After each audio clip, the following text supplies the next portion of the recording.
As expected, loads of reaction coming into us on Spurs, and we're going to put some of the thoughts to Jamie now. The first is a voice note from Jem. It's clear Tudor is not going to work. We should never have brought him in the first place. He'd never managed a Premier League game in his career. He's very much out of his depth. His man management of Kinski last night was shocking. And we need someone who is Tottenham. We've just got to get us over the line, keep us up, and it needs to be a Tottenham man, and that, for me, is Redknapp or Hoddle. Yeah, so to Jem agreeing with everything you've said, Jamie, but throwing Hoddle's name into the mix. Yeah, look, Hoddle, Hod the God. He's a legend of a football club, so yeah, I mean, and you can have a manager like Hoddle or Harry Redknapp if you've got coaching staff who have been involved with the Premier League this season, who know the tactics of the other teams, know the players, know the dimensions of the way teams set up. Harry Redknapp's not going to know the ins and outs. Glenn Hoddle's not going to know the ins and outs of every team in the Premier League or the games you've got coming up. But what they will have is man management, and I think that's what you need. You need some man management, some confidence, from a manager to give to the players. That's right. That's why I'd still potentially get one of them for sure. But they've been out of the game for a while, That's why I think Spurs are hesitant to do it. Loads of voice notes to come, all right, but we've got some pictures just into us from the Spurs training ground. And this, we are told, is Vinay Venkatesan arriving at the training ground just a few minutes ago. Now, we don't know what this means. It could mean nothing. He might be at the training ground every single day. But with Venkatesan, someone as high up as that, going to the training ground, you would know, Jamie, is it normal? Would he have an office there? No, he won't have. No, he'll have an office at the stadium. So he wouldn't have an office at the training ground. Why would he have an office there? No, absolutely not. He's going there to address something. What that is, I'm sure we'll find out. But if Vinay is turning up to that training ground, there's big stuff happening at Tottenham. I'd be really interested to know if we've seen the manager yet, if he's turned up. If there's pictures of him, and the players. Have the players arrived? Because they would have flown back late last night. The players would have had, needed a decent rest. They'll probably be in today around about now. They should be arriving. They should be there. So if Vinay's there, there's a meeting going to happen. Who that meeting is with, whether it's with the manager, whether it's with the players, whether it's a statement we're going to hear. Hopefully it's him telling the players that the manager's gone before we all then get the news come our way. Well, our reporter Gary Cottrell, who's there, who sent us in those pictures, we're going to be live to him at 11 o'clock, by the way, so we get some of those questions you asked, he will be able to answer. Another voice note here from Mitchell. In my opinion, I actually believe that Igor Tudor purposely done what he done last night because he wants to get sacked. He's come in for the first few games. He's realised that it's not going to be as easy as he thought to get Tottenham out of a relegation spot or out of the troubles that they're in. And he would be embarrassed if he walked, so he's doing all he can to get the sack. I just think that I don't know what's in his contract, but he's only got a few months left in it. I just don't think there'll be that much money to hold on for the sack like some managers do. We've got another voice note from Roger. I agree 100% with Jamie. This is not the man to lead a team that is desperate. His iron fist is not the way forward. When the guys need someone to console, to raise their confidence, get them together, and this guy isn't the one. Jamie O'Hara, take the job, mate. You'll do a great favour for every Spurs fan out there. O'Hara for Tottenham. I could do a better job than his Igor Tudor, I promise you that. A different take from John, though. Mate, I wish people would stop saying, it's the manager's fault, Palmer, they don't like him, they don't do this, they don't listen to that. At the end of the day, the players paid a fortune to do something on the pitch. Whether they don't like the manager or they love the manager, it's all down to them, no one else. Everybody's quick to blame the manager, How many of you gone through so far, Tottenham? That should tell you something. I did ask about the players. Look, but you can't get rid of the players, can you? I agree to a certain degree. Some of these players are nowhere near good enough. They shouldn't be at Tottenham.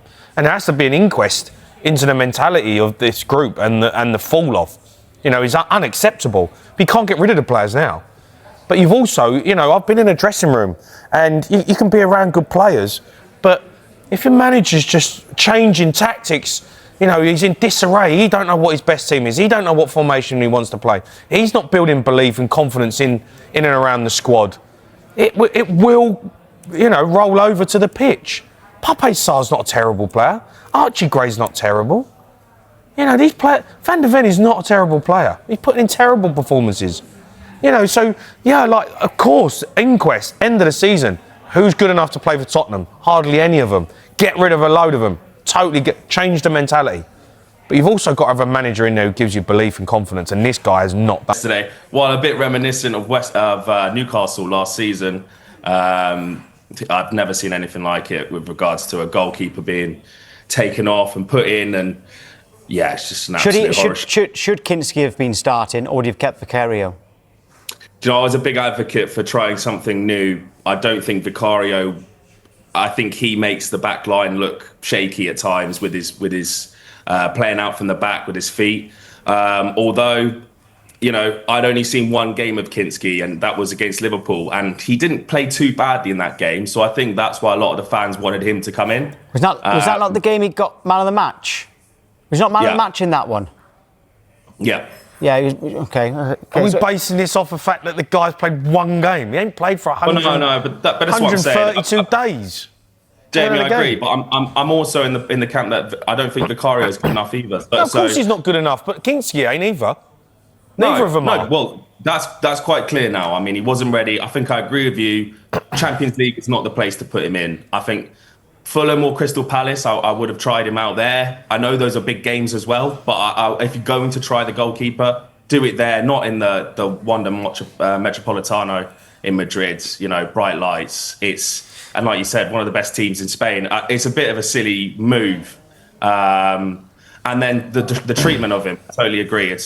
I think that's unacceptable. Well, Jamie has said that he's surprised that Tudor hasn't gone already, and he wants him gone. What do you think? I mean, I agree. I don't think, why would you bring in this manager obviously has had experience doing this in Italy. And I was hopeful because what have you got as a football fan if you haven't got hope, right? But this is not Italy, and these players are shot to bits. They need a man manager, like Jamie said. I think someone to come in and tell them that they're good enough. This guy didn't just ignore Kinski when he came off yesterday. He ignored every player that came off. Yeah. Every player. Jed Spence went back and tapped him on the shoulder and said, "Oh, shake my hand because this is how we do things here." That's shocking. I mean, if that's not the players just giving up on him, I don't know what is. But Jamie has said Harry Redknapp or Sean Dyche until the end of the season. What do you think of those names? You got any other names? And does it have to be an interim? Do you know what? You tell me those two names at the start of the season, I laugh. But this is where we're at, and they're realistic options. And I think Sean Dyche, genuinely would be a good manager for these guys.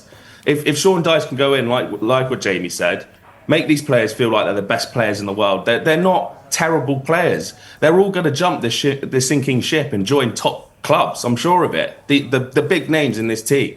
So you need someone to come in and sort of tell them, come on, prove to me that you are the player you say you are, and galvanise the squad. A free back is not the way to do it. I don't see how he can stay in charge. I totally agree with Jamie. I think. Can you imagine if it is Dyche? Because after Liverpool at the weekend, your next league game is at home to Nottingham Forest. Oh, it's monster. Well, yeah. Who sacked Dyche not very long ago? Exactly. Bring him in for that. Even more of a reason to bring him in, I would say. Why not? And then I don't see why Tudor is still in the job. I agree with Jamie. Like you said, mate, the press conference, what is his answers? Oh. That's a man that doesn't want to be there. It's a man that knows he's probably not in the right job, but he can't say, I don't want to be here, so he just says no comment. You can't let that run. Not in the position that we're in right now. The no comment was strange. Yeah, it's shocking. But the thing is also shocking is the fact they haven't sacked him yet. Like, what is going on? The hierarchy of this football club. Johan Lange. Now, what is he doing? Well, are you missing Daniel Levy? Go on, I never thought I'd ask that question, but are you? No, we're not missing. No, we're not. No. Because this was in place when Daniel Levy was in charge. This has been going for years. But would Daniel Levy have got rid of Thomas Frank earlier and made a better appointment? Yes, he would have. Yeah, he would have. Potentially. I don't know at this point. I think the board is. Last time I was on here, guys, I kind of lost it a little bit. I was like, you know who's to blame? The people in charge. It's shocking. It's gross negligence. Any other industry, they'd be torn from it because they're incapable of running it. But this is football, so we just got to sit and watch. I don't think we can suffer this anymore, though. Like, genuinely, I totally agree with you. I don't think we can actually sit here and suffer this as Spurs fans anymore. Something has got to give. These people in charge, these people running the football club, the people making decisions, it's unbelievable. Like, the fact that you bring in this guy and he is like one of the worst managers, probably the worst manager I've ever seen at Tottenham. Like, who makes that decision? How are you allowed to even get away with that? If you was in any other job, you'd get sacked for making a call like that. How can you bring in a guy like this? And then, after 4 games, when the whole world is watching and literally everyone's saying here, how has he not been sacked? He's still not sacked. He should have been sacked last night. I know. You're thinking, is it money? Is it a contract thing? Who cares about money? It can't be. £250 million. He's only got a couple of months left on his I'm saying the people in charge do. If you go down, it costs you 250 million quid. Who cares about money? Yeah, well, like, it's got nothing to do with money. With a few months left, it shouldn't be a lot. Cam, thank you. Thank you, guys. We have had so many voice notes from